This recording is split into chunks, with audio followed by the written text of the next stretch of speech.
Сәлем қыздар, фрикаделька қосылған сорпа дайындаймын.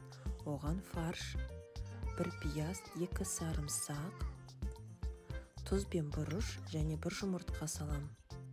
Барлығын араластырып, фаршымды дайындап қоям. Ал енді фрикаделька жасау үшін оны формаға келтіріп, домалатып ұнға осылай жасап дайындап қоямын. Қайнап тұрған суға фрикаделькамды салам, туралған 2-3 картоп. Оны қайнатып бетін жауып қоямын. Енді зажаркама пиязды қуырам, жарты сәбіз, тұз бен бұрышын салам, және петрушка, укроп болса саласыздар. Қуырамын.